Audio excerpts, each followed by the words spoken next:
Here's what's cooking on today's Sports Stove Local Hour. We're talking with the head coach, Walt Wells. We also talked to the long snapper, the first ever long snapper on the Sports Stove. Jonathan Duff joins the show as well. And we are counting down to game number 1. That's what's cooking on today's Sports Stove Local Hour.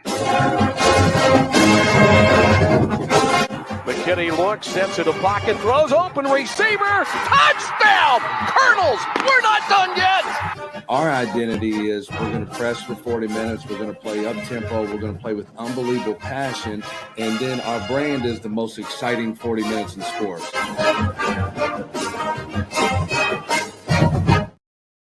Welcome in to an all-new edition of the Sports Stove Local Hour, presented by Mad Mushroom Pizza, located right across the street from EKU's campus and serving Colonels since 2016.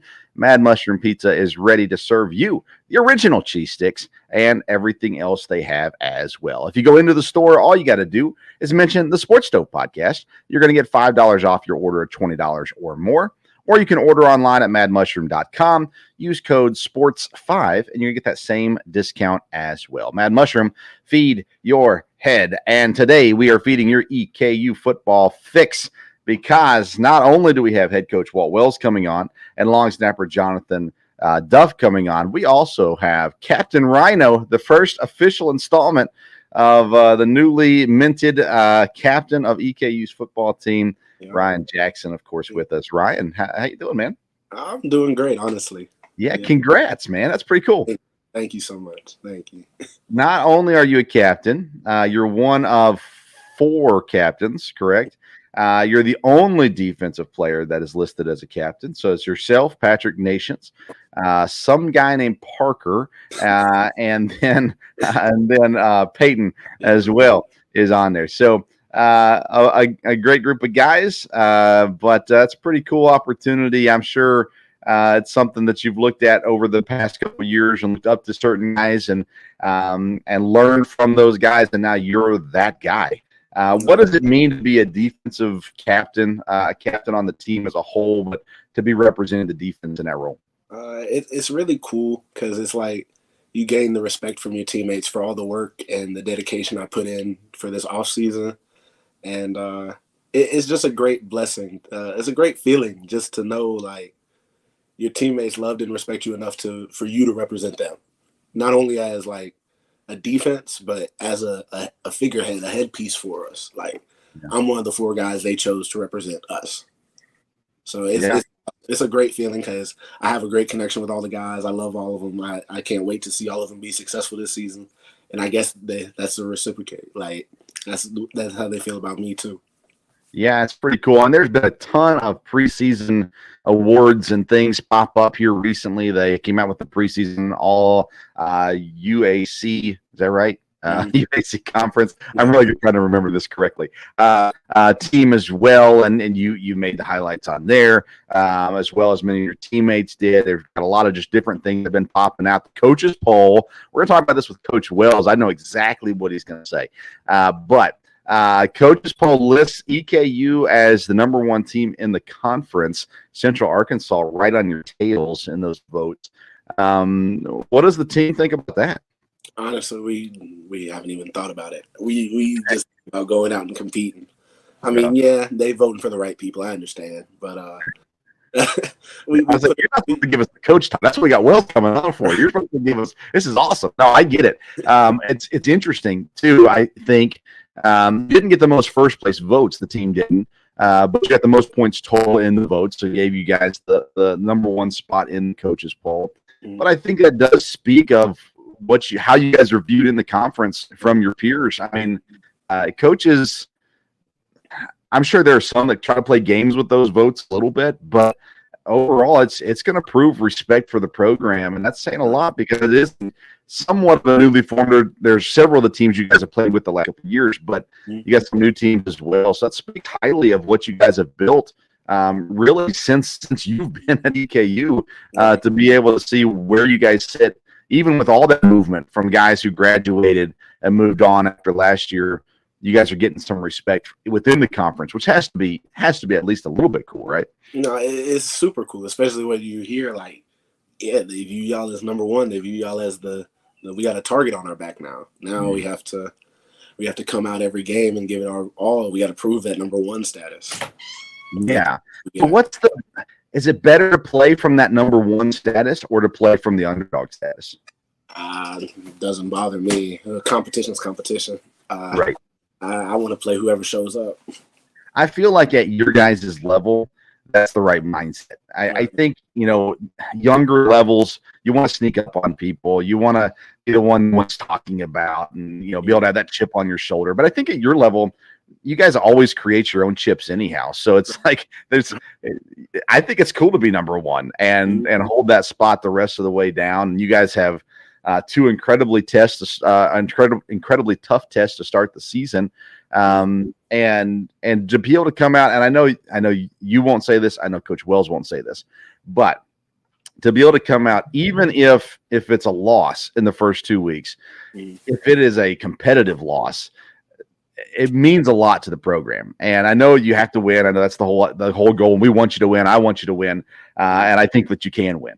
But I also can, as a fan, I'm allowed to say, you're not allowed to, but as a fan, I'm allowed to say, hey, moral victories are important, even at this point in the season. And to be able to come out and show what you guys have against Cincinnati to start off, Kentucky following that, it's going to be a fun start to the season, which can really catapult you guys into UAC play after those two games. And I think those two games are going to set you guys up for success in the conference because of the level that you're playing against. Not to say that, well, you can speak to this, but my thinking is you play really, really tough competition to start the season, and not to knock on anybody in the UAC, but it's not the same level of competition as a whole. There are guys in that level that can compete at the Kentucky-Cincinnati level, but as a whole, it's not that same level. It's a slight step down. So that means that if you can compete at the highest level, then once you get into conference play, you guys are prepared to play whoever comes your way at that point. Would that be fair to say? That's definitely a fair assessment. Coach Wells loves starting off the season with two tough teams to see what we're really made of, to see how tough a team we're really going to be this year. So it's always a good test, especially when you play two really good teams. And I know 2 years ago, there was an issue with strength of schedule, and it hurt the opportunity for the playoffs. Didn't help, at least, at the very least. And something Matt Rohn talked about on the show before. And so him and Wells have done a good job since then of making sure the schedule is strong enough that if you guys, have a game or two where you only lose by 3 points or a touchdown or something like that, it doesn't look as bad and helps you guys when it comes to the playoff push and things like that. Obviously, the goal is to win the games and to get in that way. That's the preferred method for everyone, needless to say. This week has been incredibly hot. I'm not sure if you were aware of that or not, but it was toasty out there this week. Next week's not supposed to be as bad, but how the practice has been this week? They've honestly been pretty tough, real competitive. We still put out good practices, but the heat's definitely a factor. But it's something we need. We're going to play in hot games, so you have to play in hot environments to play in hot games. And practice how well you play. So the fact that we've had good practices is more encouraging than having bad practice. Yeah, that's what you want to hear at this point, especially at this point when you're talking about what are we 9 days away, I think, from game number 1. 8 or 9, something like that. It was 10 at some point this week. A week from Saturday. I know it's that much. A week from Saturday puts us in game number 1 in Cincinnati. We're going to talk with Jonathan Duff in a little bit here. He's from Dayton, just north of Cincinnati. So we'll talk to him and kind of see if there's any connection there, how he feels about playing close to home. I'm sure his family will be there to support as well. So we're looking forward to all of that. Has anybody else in the last week stood out that maybe hasn't to this point, or is standing out more from your eyes, your perspective, players that have really, is anybody sparked here in this past week? Has it been steady? It's not a knock if it has been steady, but has there been anybody that's sparked it all? I'll say it's been mostly steady. I'll say the biggest thing I've noticed is how well our O-line's starting to work well together again. Good. We finally got everybody kind of back and kind of healthy. Yeah. So you can tell our O-line starting to work better together. Hunter Brown has been another great little standout at tight end. It's been a pretty steady process, though. I feel like our team produces good competition. So every day is a good competitive day. There's always going to be one standout every now and then. I don't know if I'm allowed to ask you this, but I'm going to. If Parker goes down, knock on wood, if Parker goes down, is the team confident?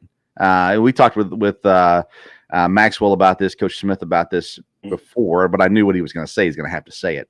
You got Cam Hergott, maybe someone else has been competing for that role, but it sounded like Cam was the number 2 guy. He's young. He's very young, and doesn't have that experience. But from what you see from him in practice, how confident are you that he could come in and fill in if he had to? I love Cam Hergott. He's an ultimate competitor. If you have watched him in high school, if you watch him in any of our scrimmages, he's going balls to wall. He is a heck of a player, heck of an athlete, has a great arm. And the best thing about Cam is he's an ultimate competitor. He hates losing in all forms. And he's honestly, he's just a great guy. I would love for him to get us through a game. He's never played in the game, so I wouldn't know. So I would have confidence in him. I would support him as long as I could. Yeah. He seems like a good kid. And I'll tell you what, from the conversations I've had with people behind the scenes, everybody's pretty excited about what the future could hold for him. Obviously, everyone's hoping we don't have to see him this year, or if we do, it's when we're blowing people. I say we. It's when you guys are blowing people out, and we get a chance to see him maybe in that role. But nonetheless, it looks like the future's bright. Needless to say, Senior Bowl put out this week that they've got a watch list. Parker and Josiah both on the watch list for the Senior Bowl. My first thought, and here's the cynic in me, my first thought was, wait, Dak was on that list last year. Then he got hurt. You know the Madden curse and things like that. I said, I sure hope that's not the situation this year. But that's pretty cool. You got teammates that are getting that kind of recognition right now, and obviously both of them deserving. Parker, I think he's 35 years old, something like that. Parker's been around for a little bit. I'm kidding, of course, but Josiah, he's played 1 full year at offensive line, and he's already got the eyes on him. We've talked about him when we did the O-line preview and stuff like that.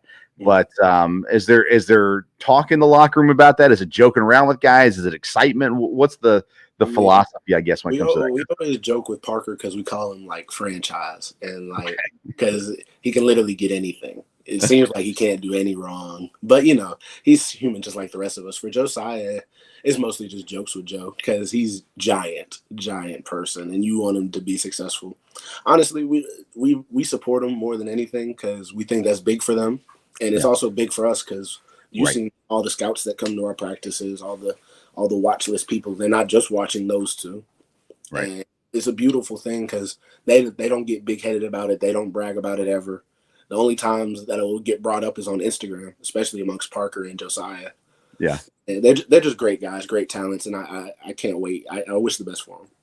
We talked about the disrespect Frankie West received earlier in the year. Was third team Phil Steele or something like that down the list. He did make the preseason All UAC team, and so we're excited about that. Give me just a couple seconds on Frankie West. I know we've talked about him before, but what you like about Frankie? I can't wait. Yeah, when y'all see Frankie hit the field, it's a different. He's on an island on his own over there, and I haven't seen too many people catch on him. Yeah, he's just a scrappy little guy, super quick, plays hard, plays with a passion. He's just a great guy, great teammate. Frankie's awesome. Awesome. All right, we're going to take a quick break. Actually, no, we're not. We're going to go straight to our guest. We got our first guest here and ready to go. So lined up for us now. Let's see if we can bring him up. Here is the head football coach for EKU. Coach, you there? Yeah, I think I am. I'm trying to figure all this out. I can hear you. We can't see you, but we can hear you. So we'll take that at the very least. Coach Walt Wells joins us now on the Sports Stove Local Hour. How you doing, Coach? I'm doing good. I don't know. I guess hide chat. What does that mean?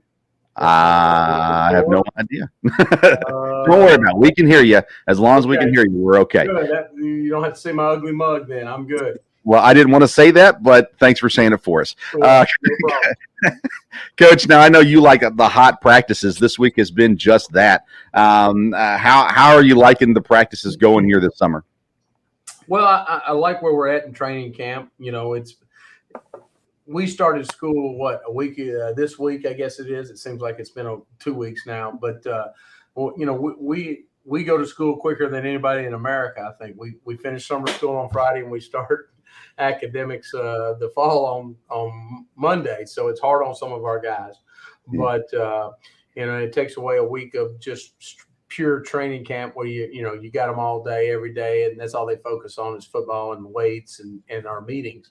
So, but that being said, I like where we're at. I love that the temperature came in the way it did because we needed it. Today was a pleasant surprise. I mean, I know it said it's supposed to be really hot today, and it was supposed to be really hot tomorrow. So I hope we get one more good one in tomorrow, even though we're in helmets.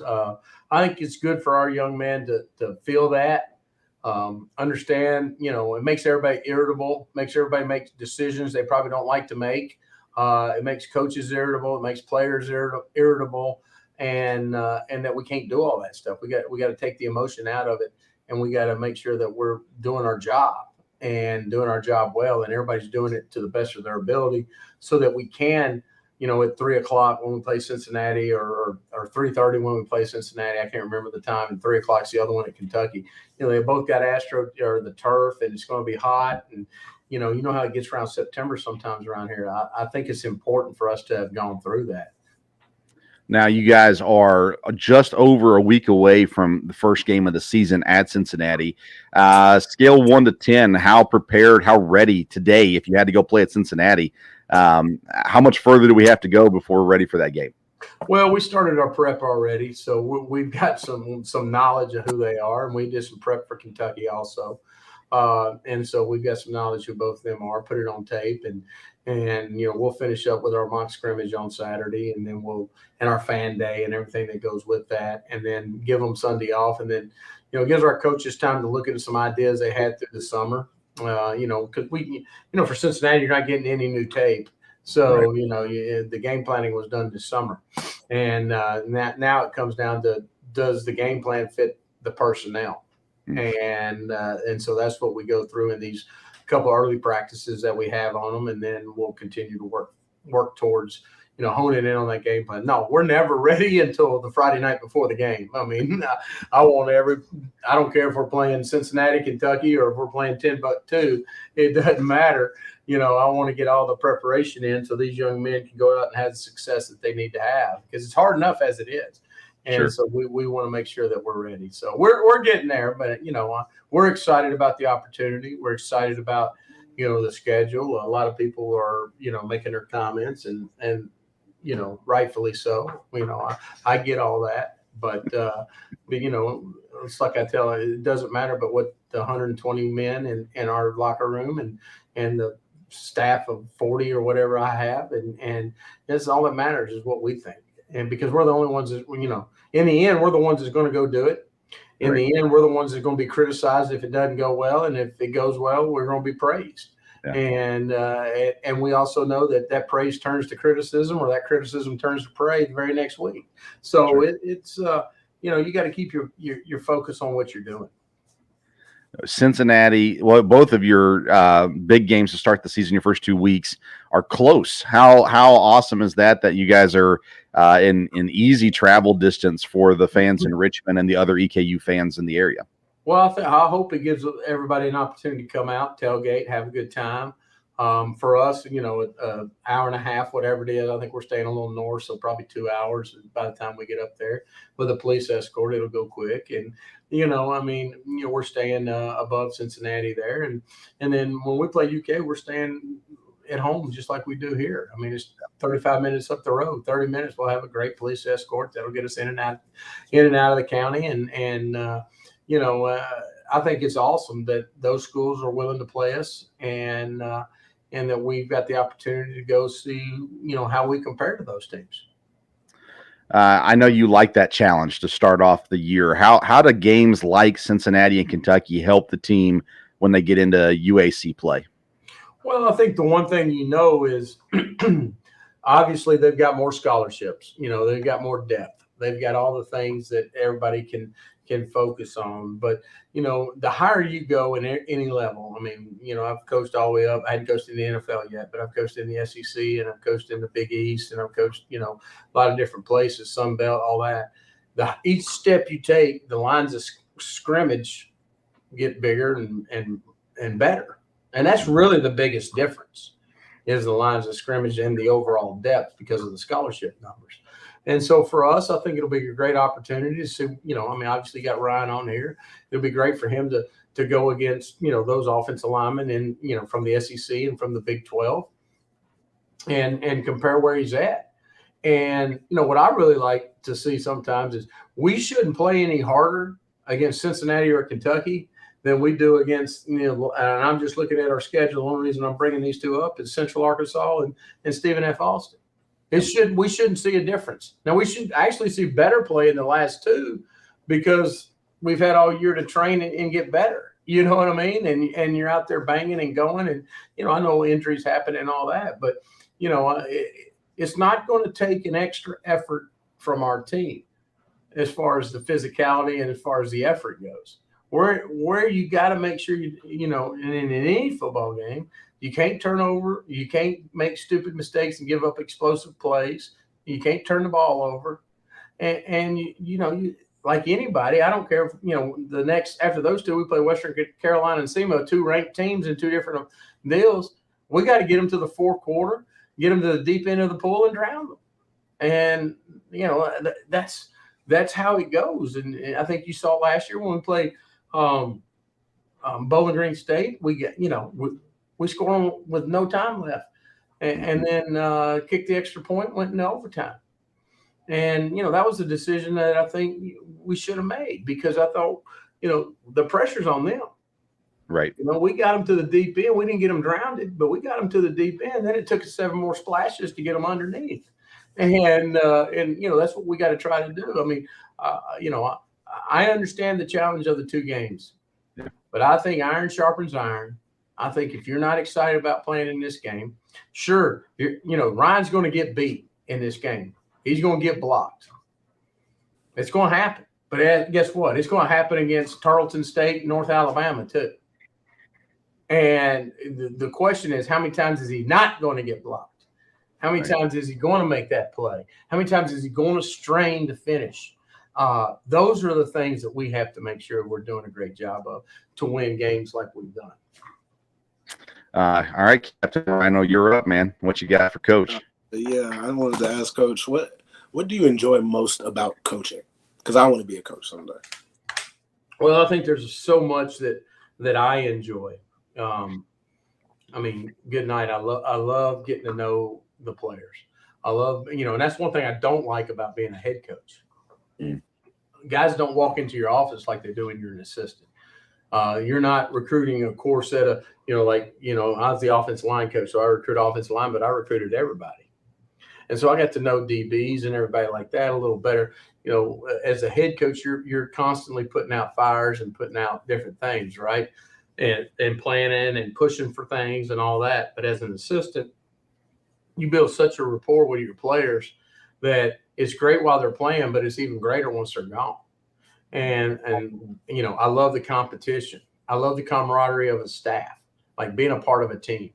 Like, I don't know how that feels. I hadn't done that since, 1980 something, not been a part of a team, maybe 70 something. And so for me, those things were important to me. I mean, I was going to be a stockbroker. My brother was the coach, and I wasn't smart enough to graduate as soon as I needed to be. He saw me going down the wrong path, jerked my, knot in my tail, and got me over at Smyrna High School, helping him out, scouting games. And I fell in love with it. And all it took was, my high school coach who had retired and was working with my brother and some other people over at Smyrna. And he's like, you did a good job with that. Little words of encouragement. I was like, man, I think I could do this. Now, I didn't want to go back to school and be a teacher. So I was single. So I went and ran the roads and started this college business. But it's such a fun profession. Now, and people are going to tell you, well, the way it is now and all this, that, and the other. There's probably some truth to that. I mean, it's different than when I started. There's probably a lot of positive things that have happened out of it. And there's probably some negative things that have happened out of it. But in the end, it's no different than it was going from the 50s to the 70s, the 70s to the 90s, and the 90s to the 2000s, mid 2000s. I mean, everything's going to progress as we go forward, and you just got to be able to adapt and go with that. But the competition's a blast. And it's a low stress job too, right, Coach? Oh yeah, there's no question. I mean, it's 8:30. You're sitting here still working. Every one of our coaches are still in here working. They've been here since 7:30, and they've still got another hour or two to get ready, so we can go out there and have an orchestrated practice. That's why sometimes they lose their mind, out there, because it's like, hey man, I'm doing all this and I can't get 100% effort out of you. I can't get, the one thing you can control is effort. But I mean, that's been happening since the game began. So you just got to roll with it. Coach, you've got so many returning guys, which is awesome. They're able to kind of continue that culture that you've built, carry it on to the next group. But you continue to bring in new guys every year, which is going to be just the way it works with the transfer portal and everything like that. You've been able to add important pieces as well, fill some needs and holes like that as well. Are you expecting a lot of production out of these guys? I know that's a stupid question to ask, but I'll ask it anyways. The production you're expecting out of these guys, these new guys that have come in. I mean, we talked about Frankie West before you came on and what he's going to bring to this team. Guys like that are coming through, and you brought in some pretty important players this year, right? Well, I think all our players are important, and I think if you look at the, what people would consider some of the, Parker and Josiah and Peyton and Ryan. I mean, they all came from high school. They've all been here. They've been in the program and developed through the program. So I don't think it's necessarily. I appreciate what you're saying, we don't put any pressure on anybody to come in but to compete. Right. Compete, don't compare is what we say. I mean, here's the thing: we know we've got a quarterback that can do some good things for us. All right, but so if you want to come in and replace the wideouts that left or the tight end that left or whatever, and then you got to come in and compete with the guys that are here. Tailback. I mean, I sit there and look at the freshman we got here, Braden Latham. I mean, shoot, he's going to be a heck of a player, but he's going to be fourth string probably right now, because the other three are pretty daggone good. Yeah. And so, I've always said this, and I think I've probably said it on your show, and I tell the guys when they come here, our job is to recruit players to take their job, and their job's to keep their job. That's not that we don't like them, right? But things happen. People have injuries. People have, maybe not good academic semesters, and they're not around for us for a semester or a year. People decide this isn't the place that they thought it was. They want to go somewhere where it's easy. I say this at the end of practice a lot. This program is not built to be easy. It's not for everybody. And so everybody's not going to survive here. And that's not, I mean, hopefully physically they survive, but Right. Not everybody's going to, be on our team.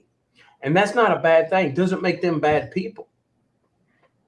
But we have a standard that we have to uphold, and we haven't even hit the standard yet. Sure. And, we won a share of a conference title. We went to the playoffs and lost. Okay. That's the average standard around here for since 1994. We've got to hit the standard that was built before that. And we've got to win playoff games, and we got to win conference championships outright. And we got to be undefeated at home if we can. We got to do all these things. And if it doesn't happen, we got to be able to focus on the next week and build it right back. And, everybody's happy we're preseason ranked and all this good stuff. And don't get me wrong, I am too. It gives you something to talk about, Vince. It gives everybody something to talk about. But in the end, you can wipe your tail with it because it doesn't matter. Right. It's what matters at the end. And it's a long way from now. I mean, January is a long time away. Yeah. And I hope we're playing all the way through January. I hope we stress every athletic department member out over here about whether or not they get to go home for Thanksgiving, whether or not they get to go home for Christmas, because they all want to do it. And I get it. and the problems we have with cafeteria and getting everything and all this. And then when I say problems, it's not. I don't mean it in a bad way, but I don't want people to be like, oh, we got to do this, we got to do that, we got to complain about it a little bit, because guess what? That means we're doing our job. Yeah, and we're putting the brand out there, and the brand's getting seen nationally. Definitely.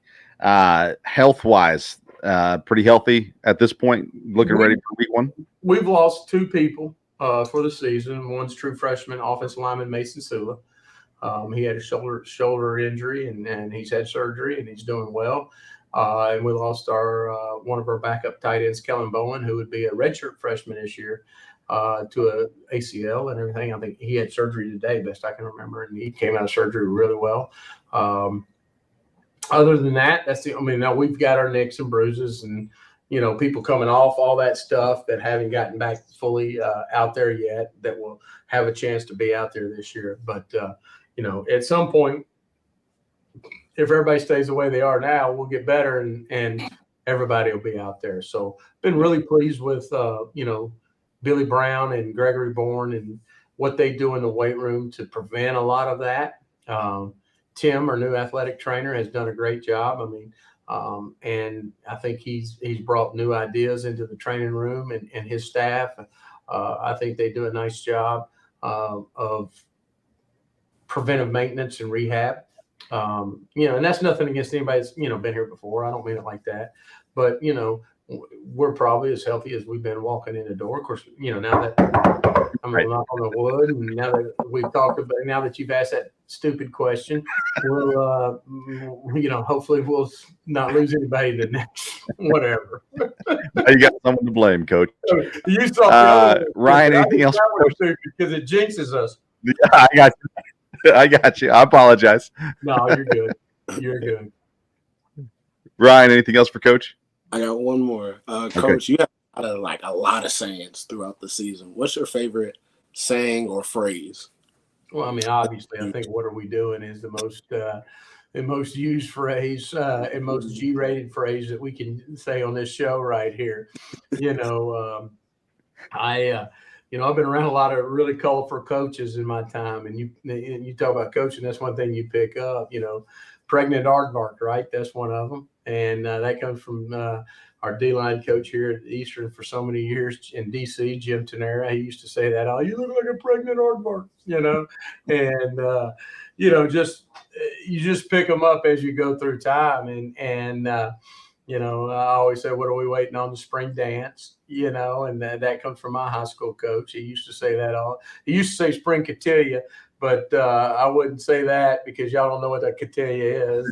And I barely did, I'm old. And so, I just think it's fun to remember those and honor those guys. And, you got to have a little fun out there on the field. I mean, it's a hard game. It's played by hard people. And every now and then you got to crack a smile out there and have a little fun, Yes, sir. Coach, I've asked this question to every defensive coach that we've had on. Me and Ryan have talked about it too. And I save it till the end because it's not a very kind question. But last year, the run defense was a big question mark. I know that's been a focal point this year as well as just everything as a whole. But are you confident with where the run defense is heading into this week 1 here in a couple days? Yeah, I mean, I think we've improved. I think there was a couple things that people got to realize is at the end of the year we were beat up pretty bad on defense, and I'm not going to be the one to come on and talk about injuries because nobody cares. I mean, just like your question, nobody cared that we were beat up at the end of the year. We had a bad showing in the first round of the FCS playoffs against Gardner-Webb, and to their credit, they did a hell of a job. And we didn't. And so, I think our defense has heard enough about 400 yards rushing. I've only mentioned it probably 700 times. And so, I hope they're taking pride. And, some of it is schematic. Some of it was injury. Some of it was, just really effort and strain. And so we've got to make sure that, we take care of the schematics, they take care of the effort and strain, and hopefully the good Lord will take care of their bodies, and they're okay on that. But we have to improve our run defense. We know that. Jake knows that. We talked about it in the off season. He's been around different people and looking at different things that we did well, that we didn't do well, and how we can improve on them, trying to implement those best. And the biggest thing is you got to have a trust on defense. You got to trust that guy's going to be in his gap. And what ends up happening is when that doesn't happen, people start trying to cover gaps that aren't their gap. And then good offenses will expose you real easy. It ain't hard. And we've struggled running the ball against our defense this camp, but we've also had times when we've got after their ass. And and when I say we, I'm Coach Losey's out for about a week, so I've been coaching the offensive line for a week, and he'll be back on Monday, and we can't wait to get him back because I forgot how hard that was, but it's something that we have to do.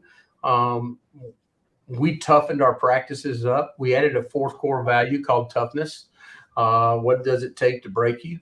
And those are the things that we're trying to find out. That run offense from Gardner-Webb broke us last year, and it can't happen. And we are young. We only have 7 seniors.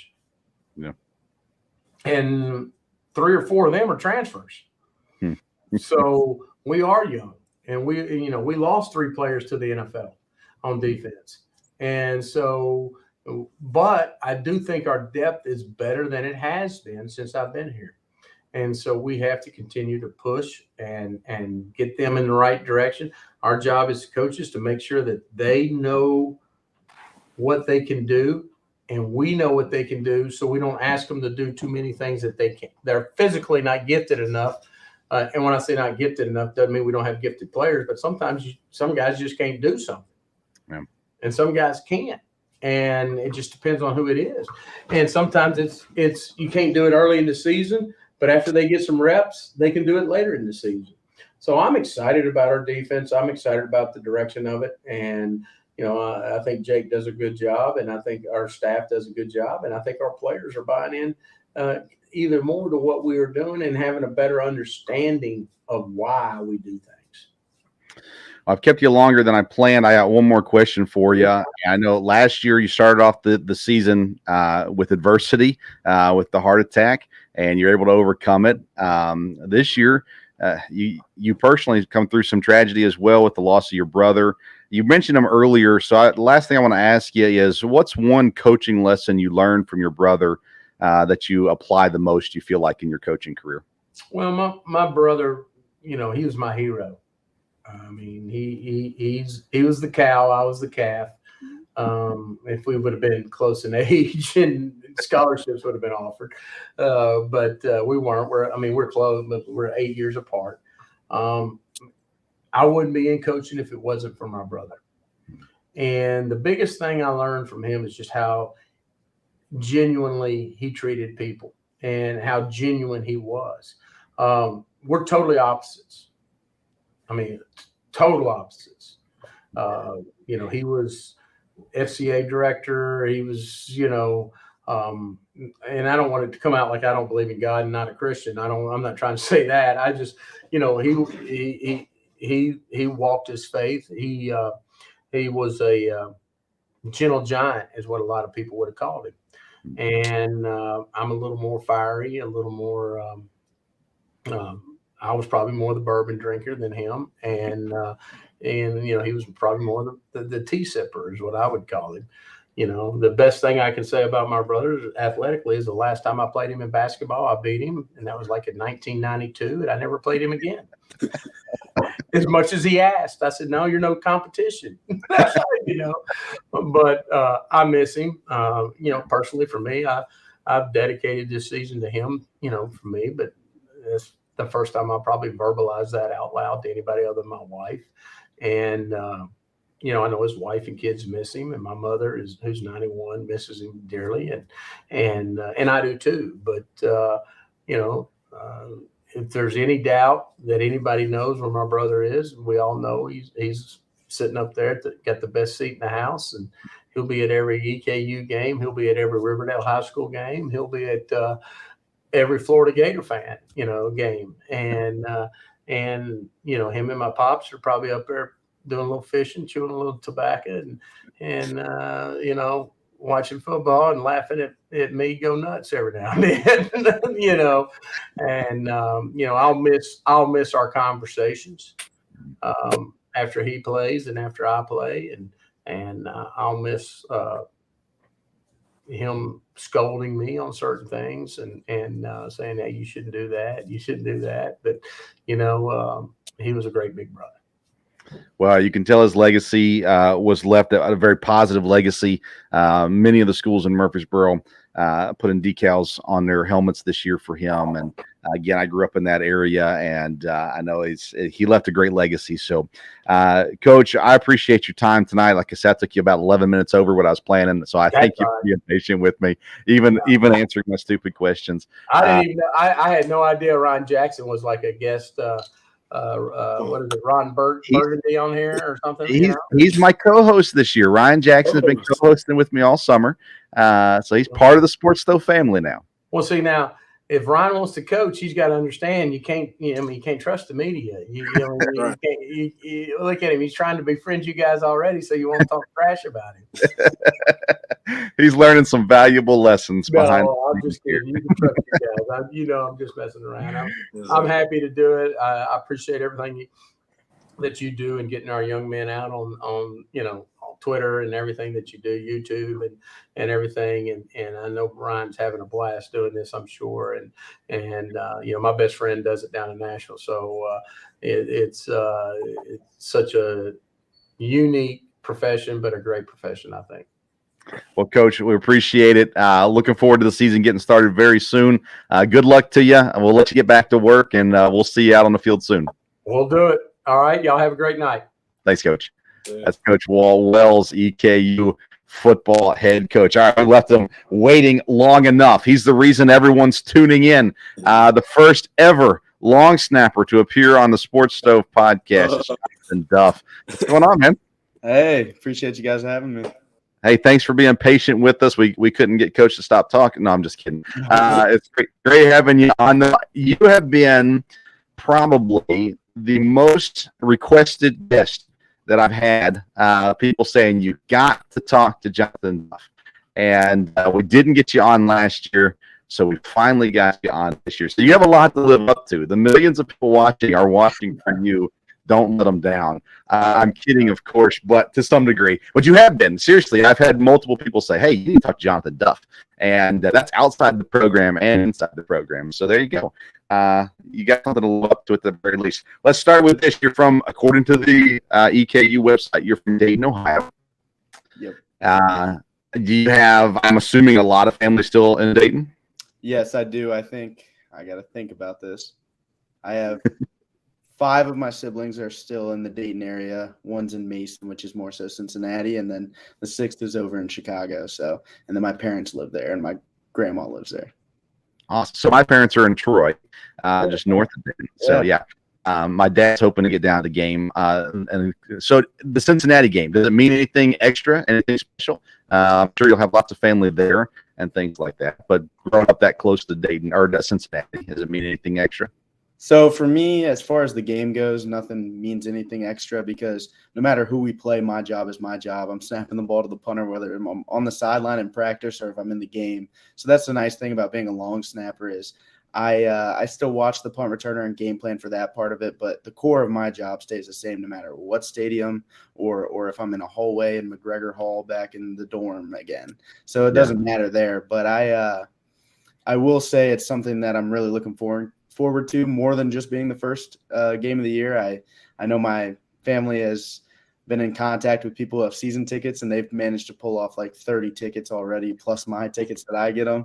So I'm definitely looking forward to them just having a good time, all my family being able to see me play, and then after the game, just a happy feeling being able to see all of them. Does surface of the field matter for long snappers? Meaning turf, grass, that kind of stuff? So honestly, not too much because we're still snapping the same. But I think most specialists are pretty picky people. And so we do prefer turf because with grass and stuff, depending on how well maintenance it is, you get little divots and hills and stuff. And then all of a sudden, okay, you're like a few inches lower. So that means the ball is going to go a yard higher, stuff like that. But at the end of the day, really, it's just snapping a football. So we need to just not focus on the external factors like that. Who is more anal, Patrick or Jeremy? I don't know. I'm not going to throw either one of them under the bus here.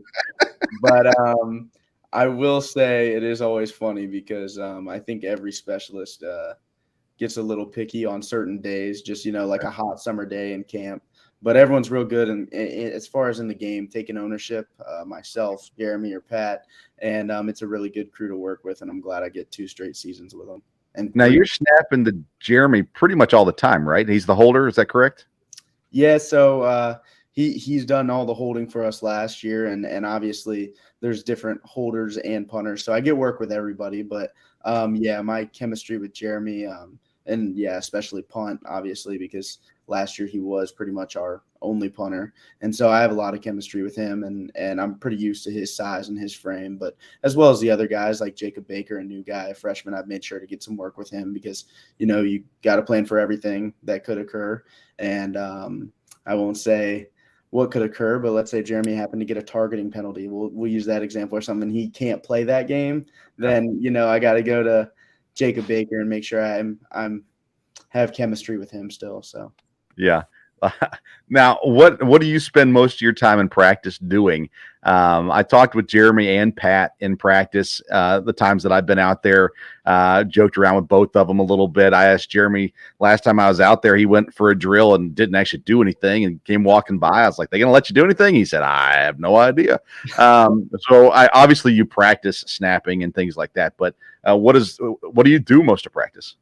So we're all kind of different because we all have our own systems that work best for us, right? So when with the kickers, they can't kick 1,000 balls, and with the snapper, you can't snap 1,000 balls. So you have to space it out well because you're just repeating and beating down the same muscle group. So I really spend a lot of time in practice.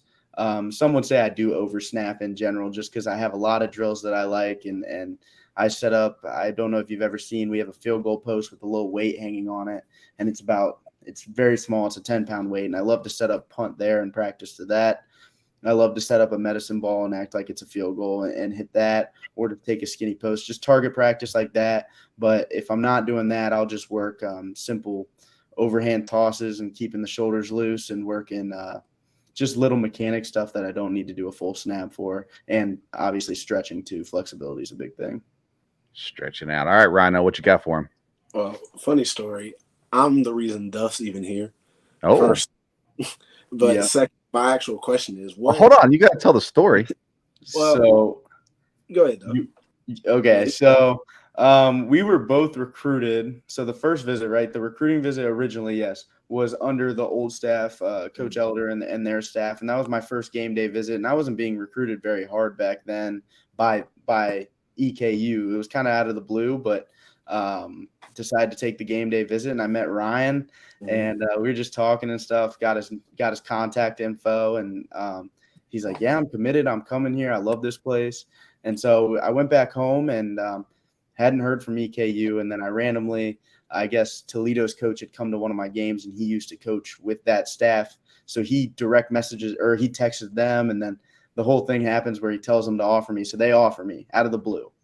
And so I'm like, oh my gosh. So I texted Ryan, and I took another visit here at EKU, just touring the campus, like with academics and everything. And I just fell in love. One of my visits, that might've been that visit, was homecoming. So just the fact that everyone showed out for the football game, like that was a huge thing for me. And seeing the Warren Cleat Club up there, their tailgate, just everything like that was awesome for me. So I fell in love with this place. And so I texted Ryan. I'm like, I'm committing. I'm going there. And so we were both committed then, and then obviously that staff ended up getting fired. And so Ryan had a little bit more security than me being a specialist. So I'm sitting there real nervous. I'm like, who are they going to bring in? Am I going to have a spot? So, I mean, fortunately, I did get a bunch of offers in that time. I guess word spread quick. And so people knew, and I got a lot of offers, but EKU, I still love the campus, and I'd already met one of my teammates, and so we're kind of talking. Well, rightfully so, one of Coach Wells' first recruiting stops when he got hired was to go visit Ryan. And Ryan texted me right after the home visit and told me, he's like, this guy is awesome. We're going to love playing for him.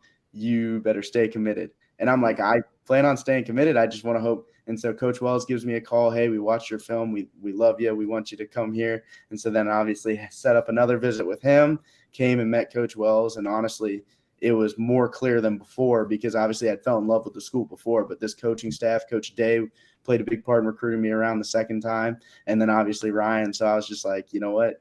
You're right. These guys are awesome. Let's do it. I'll tell you what, after listening to Coach Wells again tonight, I understand that. You meet these staff. I mean, they are they're fun. They're fun on camera. They're fun off camera. They got a passion that they can't deny that either. All right, Rhino, your question. That's a great story. What's your question? I knew he was a colonel when we first met each other. We were freezing at homecoming. Walking up the steps together talking. Yeah.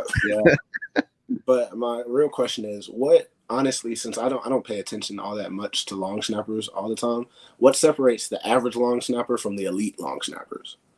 I'd say, okay. So there's two parts to that. One is consistency, and two is all right here. Because a long snapper can be great on the sideline. If you throw him in the live rep and he just can't deal with the pressure, if you throw him into UCR field goal to wins at the end of practice, you throw someone in that and they can't handle it, then they're not going to be able to handle a sellout crowd at Cincinnati, UK, or homecoming here.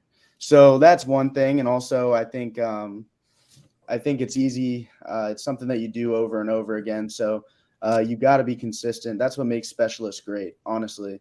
You can have the best ball. You can, as a punter, you can hit it 60 yards. But if the rest of your punts are going to be 10 or vice versa for a snapper, you can have a perfect snap and the fastest ball ever. But if you're going to be all over the place, then it doesn't matter. So consistency is the most important thing. And just having that mental, just that mindset to be able to go in there and say, and avoid all the distractions and just do your job. So what is the distraction?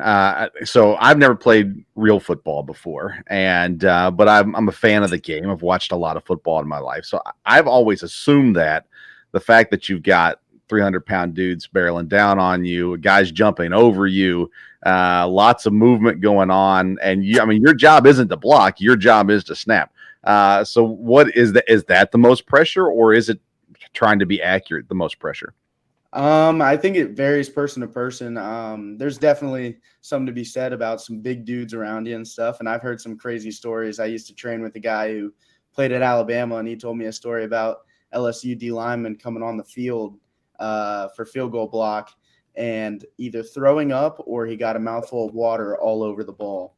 Oh. And so I've heard some crazy stories like that with distractions, but also at the end of the day too, like, you just got to be ready for pressure situations. That's when specialists thrive, right? So like Coach had talked about earlier, Bowling Green, we hit the PAT to go into overtime. That's a big situation. And thankfully I have a lot of experience now, so that's not anything I bat an eye at. And I was laughing. I remember laughing during the Gardner-Webb playoff game because they tried to ice us 2 times in a row to get an end of the half field goal. And when you got guys that have played a lot of football like me and Pat, not to sound arrogant there, but that stuff, we just laugh about it. We're like, our job's our job at the end of the day. And so with experience, you get a really good mindset and you're prepared.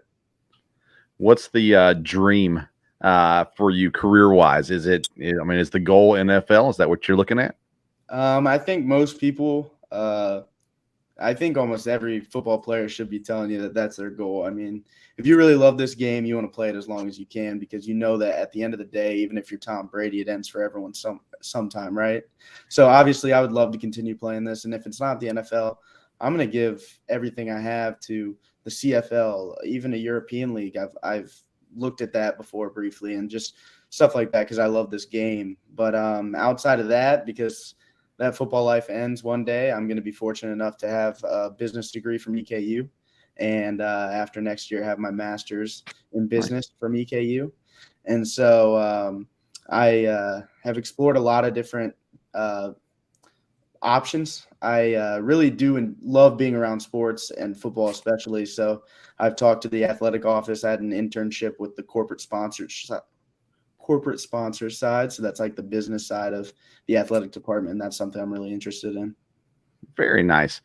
So that means you are oh no, I just forgot his last name. Jim James. What's his one of your teachers? Yes. Dr. Blair. Blair, yes, thank you. Did a little bit of stuff with him this past year. Enjoyed getting to know him. I hate that I forgot his last name. Sorry, Dr. Blair. But yeah, it looks like a great education coming out, especially out of school business and things like that too. When did you decide like this was your path forward to be a long snapper? So it's kind of funny. That's a funny story too. I was the center. I was kind of a chunkier kid growing up. So 3rd grade on, I was the center, and I was no lineman, getting dirty in the trenches. And I did that, and I just snapped the shotgun snaps. I was fortunate to be able to do that pretty easily as a 3rd grader, and so did that all the way up. And in 7th grade, that's when punt was introduced, and they said, "Hey, you're going to be the long snapper." And so I said, "All right." And so it's just a farther snap. So put my second hand on the ball and did that. Well, all was good until I launched 3 over the head of my punter. And that was a big no-no. So I got benched as that, which honestly, any other kid I don't think would mind because I was starting on offense and defense. And so getting long snapping off was a break, but I probably wouldn't have minded so much except for one of my buddies at the time, or one of my buddies now, but my teammates at the time, Rocco, he went in and he was one of my good friends, and he never let me hear the end of it that he beat me out in something. And so I went home from practice so angry. I went to my dad. I said, "I need you to teach me how to long snap." And he said, "Son, I have no idea how to do that." So thankfully, we went online. We looked it up and found pro kicker camps with Rick Sang. And I went to one of those and got good enough to start as a little long snapper on my 8th grade team. And then freshman year, they're like, "Dude, you could really do this." So I was like, "Oh my gosh." So I ended up going to Rubio long snap in another camp, and started getting rankings and a lot of exposure and stuff. And then with that, I was like, let's do this. So I really honed in on it. And now I train with Jeff LaMonaco up in Columbus, Ohio. He's unbelievable, trains a bunch of NFL guys and a lot of college guys. So it's just been a wild journey the way that it started, but everything happens for a reason. I'm glad it did. That's awesome. Rhino, anything else for Jonathan? No, I'm honestly just happy to see him here. This is one of my guys. This is one of my better friends on the team. I love seeing Duff every day. He's just so smiley, so positive, so happy. He's just a great guy to be around if you ever get to know him. I appreciate that. That's the one nice thing too about us coming in as freshmen is that a core group of our guys all stayed together, and that's the coolest thing about being an older guy now. As much as I like to deny being older compared to some of these guys on the team, but this same group of guys that we came in with, everyone's great people, and it's really great leadership and great hands that this football program's in. And it's hard not to be happy when you're not out there doing some of the stuff that the other guys are doing in the middle of these 90 degree days. I would rather not be too spotting and running and doing all that. I'd rather just work on my craft a little bit. I chose the right position. That was strategic. That a little bit of athleticism. Yeah. Good stuff. Jonathan, you did not disappoint. Enjoyed having you on. Like I said, there were several that asked us to get you on. I'm glad we did. And maybe we'll catch you on later in the season as well. Good luck this season. I know it's going to be great for your family to get to be there. I'm sure several of them come down anyhow, but it's going to be good for your family to get to see you there in Cincinnati coming up in just over a week. Hard to believe. It's almost game time there. But Jonathan, thank you so much for being here. You have a reputation of being a really good person. And that means a lot to me. I've got 2 little boys, they're not little anymore, 2 younger boys, and my one son's looking at me like I'm not little. But nonetheless, it's great to have guys around that have that reputation of being solid men, good men, and so that you should be proud of that, nonetheless. But thanks for being on the show tonight, and good luck to you this season. Thank you. I greatly appreciate it. Yes, sir. Jonathan Duff, long snapper from EKU football.